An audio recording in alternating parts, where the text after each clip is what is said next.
এই জন্য এই মরণের যন্ত্রণা থেকে কেউ যদি রেহাই পেতে চায়, নবীজি ওই সময় আজরাইলকে বলেছিলেন, ভাই মরণের যে যন্ত্রণা সব আমার বুকের ওপরে তুমি এখনই শুরু করে দাও, কিন্তু আমার এতিম উম্মতদেরকে তুমি কিছু বলবা না।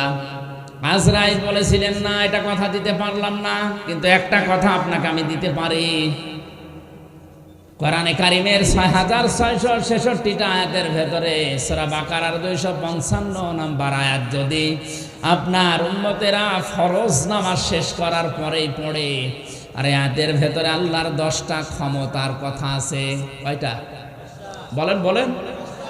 এই 10টা ক্ষমতা যদি ওর প্র্যাকটিক্যাল লাইফেও মেনে চলে, আমি আজরাইল কথা দিলাম মরণের সময় ওর কোনো শাস্তি যন্ত্রণা হবে না। মানুষ মায়ের বুকে দুধ খেতে খেতে যেভাবে ঘুমিয়ে যায় বাচ্চারা, ঠিক আমি ওইভাবে ওর জীবন কবজ করব।